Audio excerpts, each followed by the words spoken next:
पुढची महत्त्वाची बातमी आपण पाहूया। तिकडे जळगावमध्ये मनसेची स्वबळावर लढण्याची तयारी आहे। सन्मानपूर्वक जागा न मिळाल्यास स्वतंत्र लढू। मनसेने आता ठाकरेंच्या शिवसेनेला थेट इशारा दिला। मनसेने ठाकरेंच्या सेनेकडे 18 जागांची मागणी केली। ठाकरेंची शिवसेना आणि मनसेमध्ये जागा वाटपाची चर्चा सुरू आहे। तर या संदर्भात मनसेच्या पदाधिकाऱ्यांसोबत संवाद साधलाय लोकशाही मराठीचे प्रतिनिधी सुमित देशमुख यांनी। पाहूया।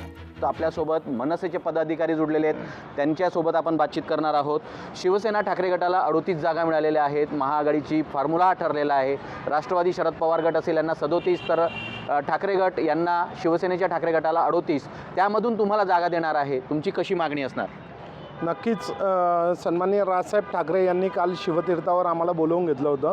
शिवतीर्थावर गेल्यानंतर सन्माननीय साहेबांशी जळगाव शहरातील मनपा निवडणुकी संदर्भात चर्चा झाली। त्या चर्चेअंती असं सन्माननीय राजसाहेबांनी आम्हाला 25 AB फॉर्म दिलेले आहेत। जर सन्मानपूर्वक जागा मिळाल्या नाहीत तर मनसेचे सर्व शिलेदार 25चे 25 शिलेदार जळगाव महापालिकेत दिसतील तुम्हाला। आम्ही त्यांना 18 जागा मागणी केलेल्या आहेत। ते 11 जागांवर आम्हाला लढण्यास इच्छुक आहेत। ते शिवसेनेच्या कोट्यातनं मनसेला जागा सुटतील आणि राष्ट्रवादीच्या कोट्यातनं MIM आणि काँग्रेसला जागा सुटणार आहेत। एकीकडे 18 जागा तुम्ही मागता आहेत, कुठेतरी तो विषय जो आलेला आहे तो 11 जागेंवर आलेला आहे।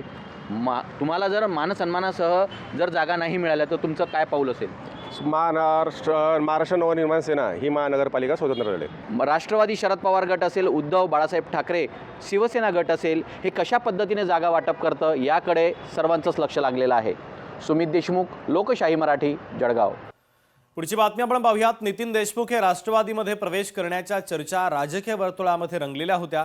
तर नितीन देशमुख अजित पवारांच्या कार्यालयामध्ये गेल्यानं चर्चा सुरू झाल्या। तर या चर्चांना नितीन देशमुखांनी आता पूर्णविराम दिलेला आहे।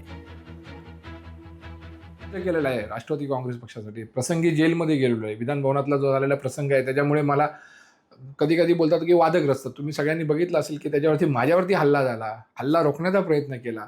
बाकी कुठली माझी राजकीय पार्श्वभूमी चुकीची नसताना माझ्यावरती उगाचच वादग्रस्त, तिकीट नाकारणं, या सर्व गोष्टीमुळे फार व्यथित झालेलो आहे।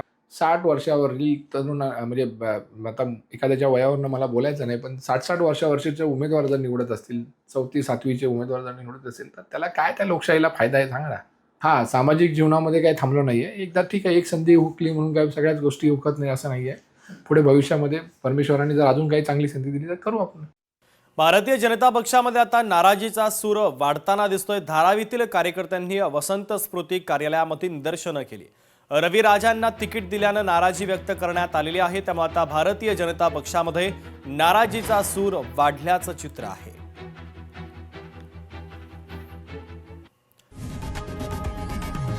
लोकशाही मराठी ऐका, पहा, जागरूक रहा।